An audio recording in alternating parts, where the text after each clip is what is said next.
Hey, what's going on? I'm Matt O'Leary back with another video, and today we'll be talking about 5 free agents the New York Jets should avoid in the next few days. But before we get started, I just wanted to mention that you can follow me on social media at Matt O'Leary NY on Facebook, Twitter, Instagram, and TikTok. And of course, if you haven't already, please make sure to subscribe to the channel or wherever you get your podcasts in order to see Just Jets, which drops every single Monday. New episodes this week is going to be the free agency show. So if you want to call in and leave a question, you can do so. Number is going to be right here. Call in, leave me your question, I'll answer it on the show. What I wanted to do was go through 5 free agents who I want no part of if I'm the New York Jets. And the first guy on my list is Jadeveon Clowney. Now, this is one of the big names on the market. He is someone who is likely going to get $20+ million to be an edge rusher. And I want zero part of him. Yes, he is in the prime of his career, but you could not find a more overrated player. Take a guess how many times Jadeveon Clowney has had double-digit sacks in his career. Zero. None. He has never hit 10 sacks or more in a season, and you're going to pay him $20 million, what the market is dictating for him? That is insane. I understand he was a number 1 overall pick. He's a fine player, but he is not worth anywhere close to $20 million, especially because he is known to take plays off. This would be an utter disaster. I want no part of Jadeveon Clowney. Next up on my list, we're going to head over to the wide receiver position and talk about Emanuel Sanders. I understand there's a big chance the New York Jets are going to have to replace Robbie Anderson. I'm not happy about it, but that is a real possibility the New York Jets are facing in free agency, and to me, Emanuel Sanders would be a massive mistake. He is 33 years old and on the, frankly, decline. In his final 10 games of last year, including the playoffs, he went over 100 yards one time and had under 40 receiving yards in 7 of those 10 games.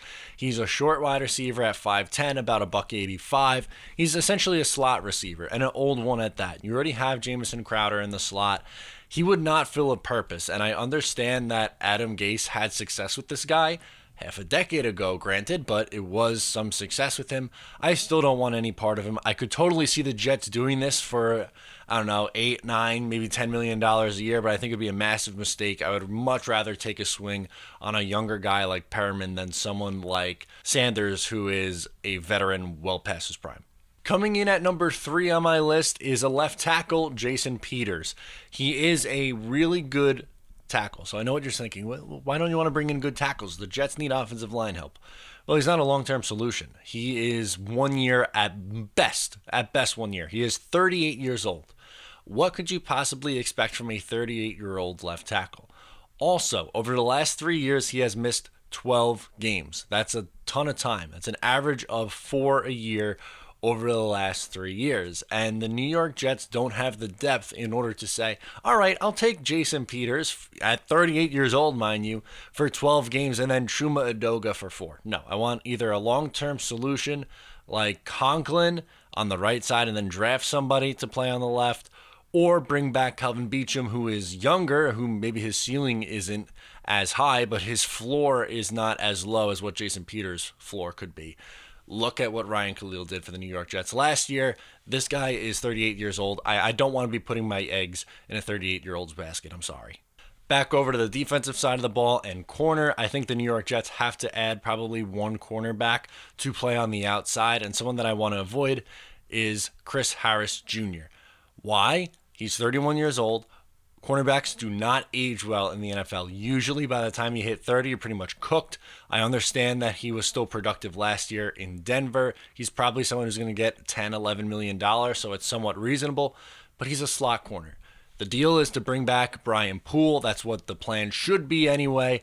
I don't want Chris Harris Jr. I don't think he would be a good fit for this team, and I think it would be a waste of money if you brought him in and then tried to play him on the outside. He's a slot corner and an older one. Just bring back Brian Poole. He was one of the better slot corners in the game. Last guy on my list is an edge rusher. Definitely a position of need, but at 33 years old, I'm not so sure I want Bruce Irvin. He had 8 sacks with the Carolina Panthers last year, but again, if you are banking on a veteran like that to repeat a year, I just don't buy it. I don't think you're going to get that same kind of production. I would rather you take a swing on a Vic Beasley, who is a lot younger and who could potentially, get a 1-year prove-it deal on a lower amount of money, and that could turn into something special. Do I think he's going to get 15 sacks again like he did in 2016? Absolutely not. But could he be a nice rotational piece? Potentially. I think you were looking to bring back Jordan Jenkins, and then you get someone with speed on the other side. Vic Beasley, low cost. Maybe someone like Fowler would be middle tier, especially when you compare it to what Jadeveon Clowney is going to get. But Bruce Irvin, I don't like that. I think if you're going to do anything on the defensive side of the ball, you're trying to get younger, and bringing in someone 30 plus to rush the quarterback isn't the right decision in my mind.